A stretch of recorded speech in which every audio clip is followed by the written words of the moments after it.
Bismillahirrahmanirrahim. Assalamualaikum warahmatullahi wabarakatuh dan salam sejahtera, salam Malaysia Madani dan salam pintar IPG KDRI. Saya akan membentangkan plan pembangunan kerjaya guru berdasarkan peringkat perkembangan serta standard guru Malaysia. Untuk pengenalan, kerjaya keguruan merupakan satu perjalanan profesional yang bersifat dinamik dan berperingkat. Ia bermula daripada guru novis yang masih belajar menyesuaikan diri sehingga mencapai tahap pakar yang menjadi rujukan dalam bidang pendidikan.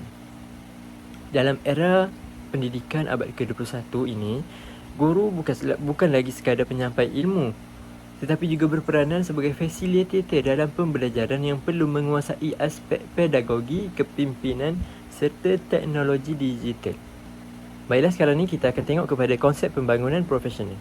Pembangunan profesional guru merujuk kepada usaha berterusan yang dilakukan oleh guru untuk meningkatkan pengetahuan, kemahiran dan nilai profesional sepanjang tempoh perkhidmatan mereka.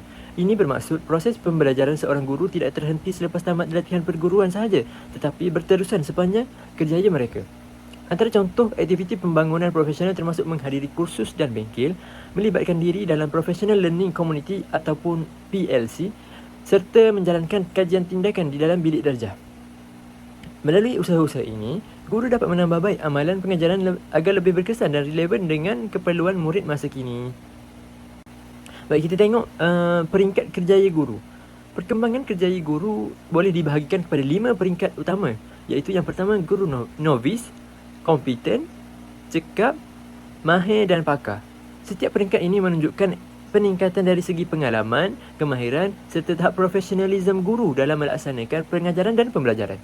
Perkembangan ini berlaku secara beransur-ansur berdasarkan pengalaman dan penglibatan guru dalam pembangunan profesional. Kita tengok kepada peringkat novis dan peringkat guru kompeten. Pada peringkat novis, guru masih berada pada tahap permulaan dan kurang pengalaman dalam pengajaran. Mereka cenderung bergantung kepada buku teks, panduan mengajar serta arahan daripada guru yang lebih berpengalaman. Fokus utama pada tahap ini adalah untuk menyesuaikan diri dengan persekitaran sekolah serta mengawal tingkah laku murid di dalam kelas. Apabila meningkat ke peringkat kompeten, guru mula menunjukkan keyakinan dalam mengajar. Mereka mampu merancang pengajaran sendiri, menggunakan strategi asas pengajaran serta mengurus kelas dengan lebih sistematik dan berkesan. Perubahan ini menunjukkan peningkatan dari segi kematangan profesional guru. Seterusnya kita tengok kepada peringkat cekap, mahir dan pakar. Baiklah. Pada peringkat cekap, guru mampu melaksanakan pengajaran yang lebih kreatif dan fleksibel. Mereka menggunakan pelbagai pendekatan dan strategi mengikut keperluan serta tahap murid di dalam kelas masing-masing.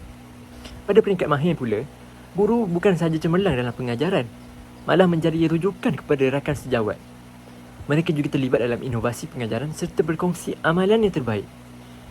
Dan akhir sekali, pada peringkat pakar, guru mencapai tahap tertinggi dalam kerjaya.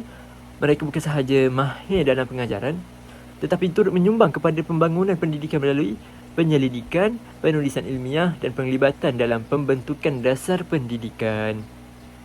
Baiklah, seterusnya kita beralih kepada Standard Guru Malaysia. Standard Guru Malaysia merupakan satu garis panduan yang menetapkan tahap kompetensi yang perlu dicapai oleh setiap guru di Malaysia. Terdapat 3 komponen utama dalam standard ini, iaitu nilai amalan profesionalisme, pengetahuan dan kefahaman serta kemahiran pengajaran dan pembelajaran. Ketiga komponen ini saling berkait dan perlu dikuasai secara seimbang bagi memastikan guru dapat melaksanakan tugas secara berkesan dan profesional. Baiklah, seterusnya kita tengok hubungan antara standard guru Malaysia dan juga tahap kerjaya guru. Terdapat hubungan yang jelas antara peringkat perkembangan kerjaya guru dengan penguasaan standard guru Malaysia. Sebagai contoh, pada peringkat novis, guru lebih menumpukan kepada penguasaan pengetahuan asas berkaitan kandungan dan pedagogi.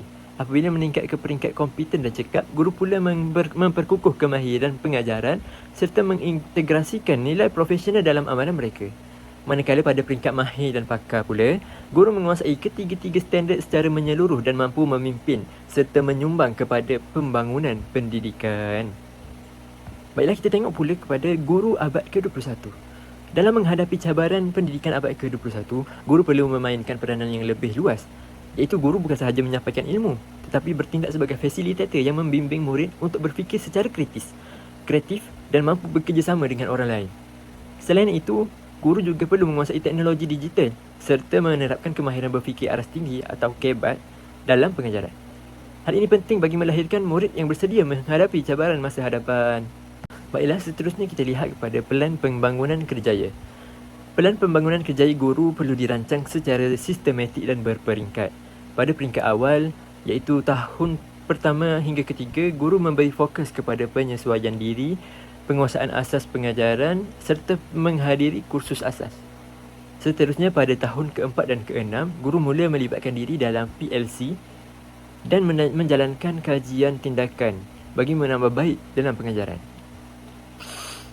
Apabila lebih pengalaman, guru melaksanakan inovasi dalam pengajaran serta berkongsi amalan terbaik melalui pembentangan ataupun seminar. Akhirnya, guru berperanan sebagai mentor dan memimpin pendidikan yang membimbing guru lain. Baiklah, kita tengok kepada aktiviti pembangunan. Antara aktiviti pembangunan profesional yang penting bagi seorang guru termasuklah penglibatan dalam Professional Learning Community ataupun PLC, pelaksanaan kajian tindakan, penyertaan dalam seminar pendidikan serta bengkel berkaitan teknologi. Melalui PLC, guru dapat berkongsi idea, pengalaman serta amalan terbaik bersama rakan sejawat dalam usaha meningkatkan keberkesanan pengajaran. Kajian tindakan pula membolehkan guru mengenal pasti masalah sebenar dalam bilik darjah dan seterusnya merancang intervensi yang sesuai untuk meningkatkan pencapaian murid.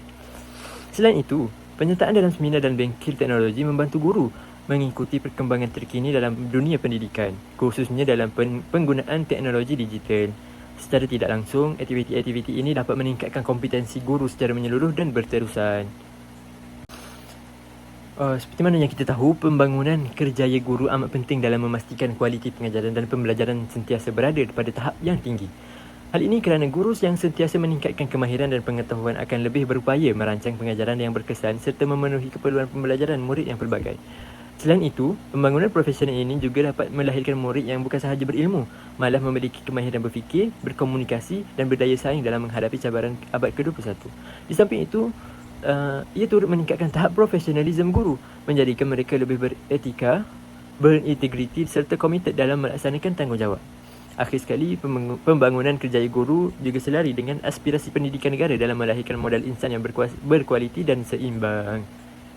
Sebagai kesimpulannya, kerjaya keguruan merupakan satu proses pembelajaran yang sepanjang hayat yang memerlukan komitmen berterusan dalam meningkatkan ilmu, kemahiran serta nilai profesional.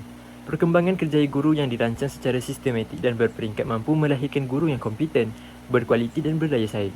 Dengan berpandukan standard guru Malaysia, guru dapat memastikan setiap aspek profesionalisme diri sentiasa dipertingkatkan dari semasa ke semasa. Guru yang sentiasa berusaha membangunkan diri bukan sahaja mampu meningkatkan kebersamaan pengajaran, malah memberi impak yang besar terhadap pembentukan sasiah dan pencapaian murid. Akhirnya, guru berkualiti akan melahirkan generasi yang berkualiti, seterusnya menyumbang kepada pembangunan negara. Sekian, wabillahi taufiq wal hidayah. Wassalamualaikum warahmatullahi wabarakatuh.